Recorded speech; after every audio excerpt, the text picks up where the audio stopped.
Hi ನಮಸ್ಕಾರ ಎಲ್ರಿಗೂ. ಏನಪ್ಪಾ ಅಂತಂದ್ರೆ ಇವತ್ತು ಸರ್ಕಾರಿ ಶಾಲೆಯಲ್ಲಿ ಒಂದು ಒಳ್ಳೆಯ ಹೆಲ್ತ್ ಕ್ಯಾಂಪ್ ಆಯೋಜನೆ ಮಾಡಲಾಗಿತ್ತು. ಶಾಲೆ ಮಕ್ಕಳು ತುಂಬಾ ಆಕ್ಟಿವ್ ಆಗಿ ಭಾಗವಹಿಸಿದ್ದರು.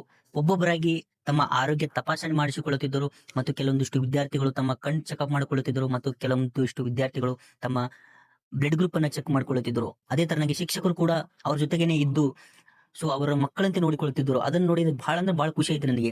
ಏನಪ್ಪಾ ಅಂತಂದ್ರೆ ಇಂತಹ ಆರೋಗ್ಯ ತಪಾಸಣೆ ಶಿಬಿರಗಳು ಮಕ್ಕಳ ಆರೋಗ್ಯದ ಮೇಲೆ ಸಮಯಕ್ಕೆ ಸರಿಯಾಗಿ ಗಮನಿಸಲು ಸಹಾಯ ಮಾಡುತ್ತಿದೆ.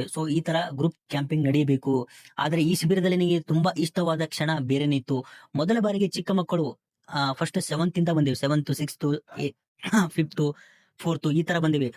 ಫಸ್ಟ್ ಸ್ಟ್ಯಾಂಡರ್ಡ್ ಮತ್ತೆ ಸೆಕೆಂಡ್ ಸ್ಟ್ಯಾಂಡರ್ಡ್ ಮಕ್ಕಳು ಸ್ಟಾರ್ಟಿಂಗ್ ಬಂದಾಗ ಫುಲ್ ಅಳ್ತಾ ಇದ್ರು. ಅವರು ಸೂಜಿ ನೋಡಿ ಭಯಪಟ್ರು. ಅದೇ ತರನಾಗಿ ಆಮೇಲೆ ಸ್ವಲ್ಪ ಹೊತ್ತಿನ ನಂತರ ನಮ್ ಜೊತೆ ಅವಳು ಕಂಫರ್ಟೇಬಲ್ ಆದ್ಮೇಲೆ ಅದೇ ಮಕ್ಕಳು ಎಷ್ಟು ಖುಷಿಯಾಗಿ ಸ್ಮೈಲ್ ಮಾಡ್ತಾ ಇದ್ರು ನೋಡಿ. ಮೊದಲಿಗೆ ಭಯಪಟ್ಟು ಆ ಮುಖದಲ್ಲಿ ಕೊನೆಗೆ ಇಷ್ಟು ಸುಂದರವಾದ ನಗು ಇತ್ತು ಅಂತ ಹೇಳಿ ನಮಗೆ ನೋಡಿ ಸಾಕಾಯ್ತು. ಮಕ್ಕಳ ಇನ್ನೋಸೆನ್ಸ್ ಅಂದ್ರೆ ಇದೆ ಅಲ್ವಾ. ಇಂತಹ ಪುಟ್ಟ ನಗುಗಳೇ ಇಡೀ ದಿನವನ್ನು ಸ್ಪೆಷಲ್ ಆಗಿ ಮಾಡಿಬಿಡ್ತವೆ. ಯಾಕೆ ತೋರಿಸಿ ಕೈ ತೋರಿಸಿ